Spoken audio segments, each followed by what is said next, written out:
Well, that ceasefire didn't last very long, did it? Maybe a day, day and a half. Um, I'm sure that after this, Pakistan probably won't intervene again and try to help. They did try to be a voice of reason, but Israel and the U.S. Just they don't want to act right.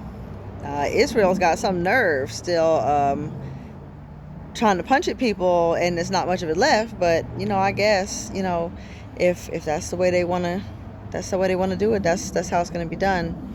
They want to continue to be bombarded by this other country, then that's on them. They're not a.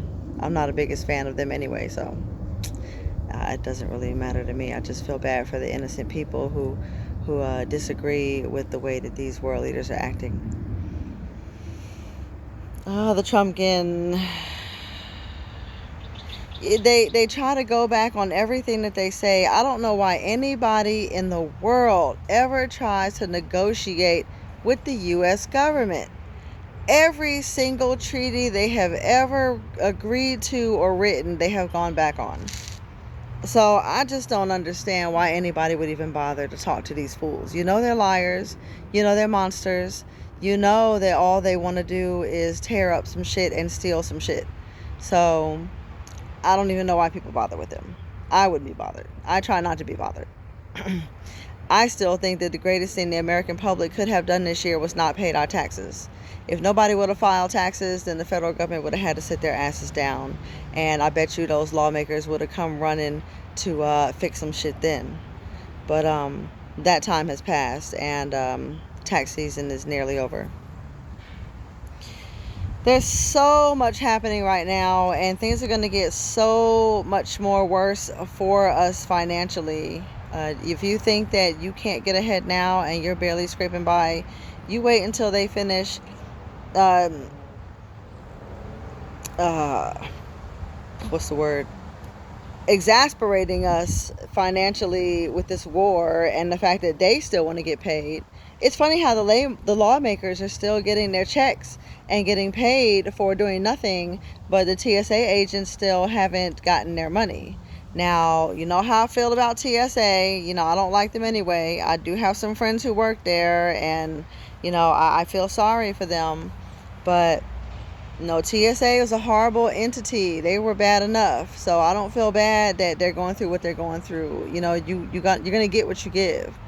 And these TSA agents, they really show, because they're real tough, and they're real assholey to you when you've already paid all that money to get on that flight when they should be kissing your ass. But now that they're not getting paid for assaulting us and sexually harassing us at the gate, now all of a sudden they want compassion and they want us to feel bad for them, and they want our hearts to go out to them. I don't feel sorry for any TSA agent that felt me up after I was clearly not carrying anything dangerous. So, I don't care about that either. I got about as much love for them as I do for the police, because the police always show up after the crime has been so-called committed, or they come to cause a crime in a situation. They create a victim, and then they build a case around it, and they don't do any good for the American public. You notice that lots of cities around the country right now are having trouble paying for their police officers, and a lot of their little offices are being shut down in different places because they don't have the funding, and because either the chief got fired or he quit because of too many besmudgments on his name, and so he would have to leave. And so then the officers working under him may or may not feel like he's been slighted because he's one of their gang, and then they'll go and quit, and it's a domino effect. And then they can't get more people to be hired into the police because everybody has a bad taste in their mouth because of the police, as they should. So it's interesting to see what the local governments are going to start doing about their force being dwindled. I know lots of little towns that I've heard of in several states. The people have gone back to community watch, and everything is working out much better for them than when the police were there to harass and assault and didn't show up to effectively prevent wrongdoing in the first place. That's the problem.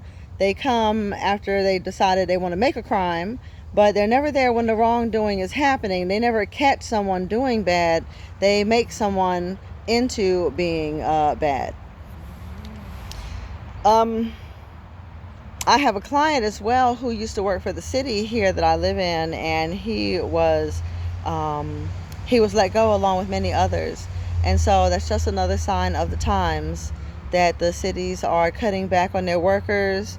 They're cutting back on the most important ones, the ones who are actually doing things, the people who are collecting the trash and cleaning the city streets and doing all of the benevolent things that our tax dollars are supposed to go to, and they're hoarding the tax dollars instead, and these people are losing their jobs, and instead they're giving it to people who honestly don't deserve it.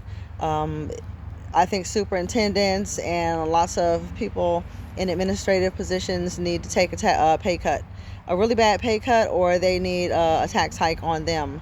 And we need to fix it so that the people, well, there's a lot of things we need to fix, and starting with top of the government and the way that corporations run and who gets the money.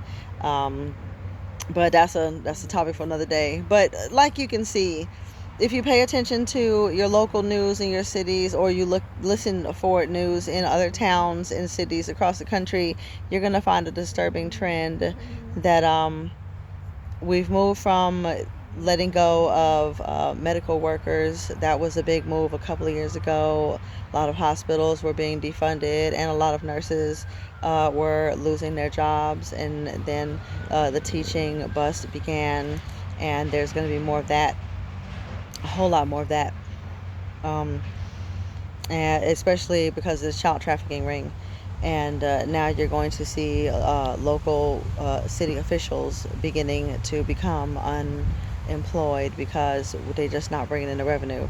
People are not getting arrested because people aren't in the streets. People aren't in the streets because people don't have jobs. People don't have disposable income, and the cycle of events goes on and on. And it's not to say that people who are out there just trying to make a living are the criminals. They're not. They're just made out to be, so that the sake of the government can steal from them and lock them in cages and do harm to them and make it impossible for them to survive. So we're going to see the cycle continue, and we're also going to see parts of this spokes in this wheel begin to break. And when these things do begin to break, then the wheel will be twisted and bent up. And when that happens, you're going to see the little cracks in the government become bigger and bigger, and then you're going to see the breakdown of society and a lot of things that are going to make your circumstances a lot more dangerous, especially if you're alone and don't have a community. So I just wanted to keep this brief, under 10 minutes. I was just out here enjoying my garden, walking around in my yard, finding a peaceful place to meditate and focus. It's a lovely day. It's been cold and hot, cold and hot. We're back and forth on this little roller coaster that is climate change. And I'm just making the best of every day, and I hope that you are as well. Get with your friends, get with your family, get with those that you care about and respect and trust, and talk about everyday issues and find solutions to your problems. Have a nice day, and thank you for visiting me in my queendom. Bye.